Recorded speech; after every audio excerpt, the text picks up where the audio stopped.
make it. When you say prime. Okay, I used to, that's where I was talking before about priming, how much I loved it. It was therapy for me. It was relaxing. It's a powder that you mix with water, shake it up really good, and then you brush it on like with a Hake brush, a soft bristle brush, so that it comes out nice and smooth. You know that when you're doing your shelves, I would do like 5 layers of a primer on it, you know. How often do you do that? If you're doing tack fusing, you can get multiple firings with it. A full fuse, maybe 2-3 times. You know that it would be something that you would pick the glass up off the shelf, and you'd be wiping off the dust on the back, and then you'd see this tiny little speck, and you'd go, "Oh, that's the primer on the shelf. I guess I better strip that down and reprime it." Because if you don't, the next time you fire, the back side of your glass is covered with it. You know that it's released. You know, and I know when we were, doing classes, with the fusing and that, it was the kind of thing I didn't have time to prime them, let them dry, all of that stuff. So I started using the paper and did, several projects with it.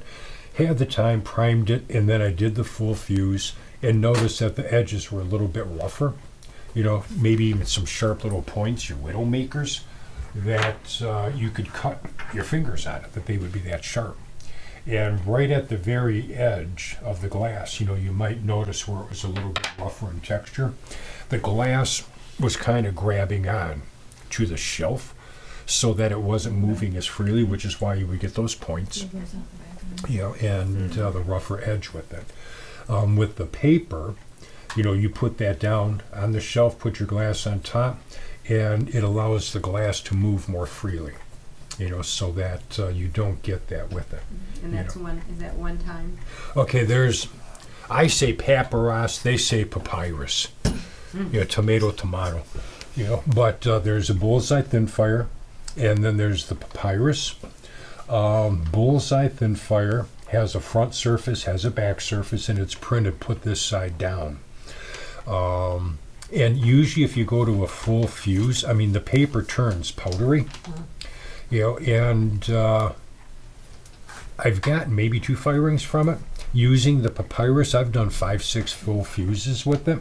And if I'm careful when I lift the glass up, because it's a powder, and if you just take the glass on it like that, you take it off, you're going to vacuum it, sweep it off, and then put a new piece down. But I've taken and done 5-6 different firings with it and had good results. Again, students' projects, I go, I'll put some new paper down. I don't want anything happening to it. For myself, let me see if I can get one more out of it. Then I'll push it to the limits. Wear a mask, which is pretty much commonplace now. When you're getting rid of that, that you don't want to breathe that in. It never leaves your lungs. And I'll leave it down there. with a Hepa filter. Hepa filter.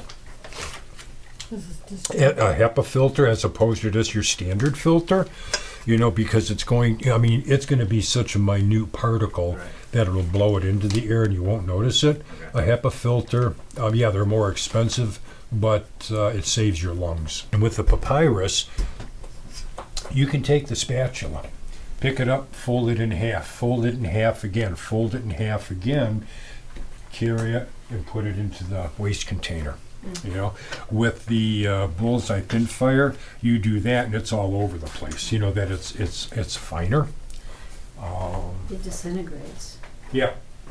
And if you're using the shelf paper, you don't need to do the wash No. on the bricks or Nope. the shelf or anything. I like that stuff without the print on it. Like this one here, you say 1 or 2 firings off that one. It's, Yeah, you can feel that the thin fire is thinner.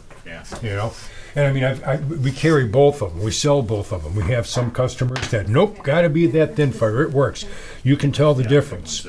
It looks different. That other stuff is too thick. It leaves a texture.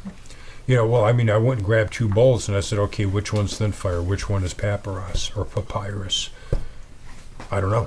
Then you can't tell the difference. It's going to fire smooth. But, the bullseye, it's stamped on the back that's the bottom. Put this side down, because I guess if you have your glass touching that, it can cause scumming or devitrification. Love that word. To vitrify. And I never knew it had front or back because customers would come in and that's what they ask. How do you know what the front is? I didn't know it had a front. Oh yeah, because if you put it on the back side, it's going to get all scummy. Well, then I've been pretty lucky because I haven't Right, had that. come on. And with the Papyrus, there is no front or back. You know, so you can just take it, put it on the shelf, and you're good to go. You know, for me, that's good. When I'm doing this late at night, I don't want to have to go, oh man, I got to pay attention. You know, I want it to be as easy as I can get it to be.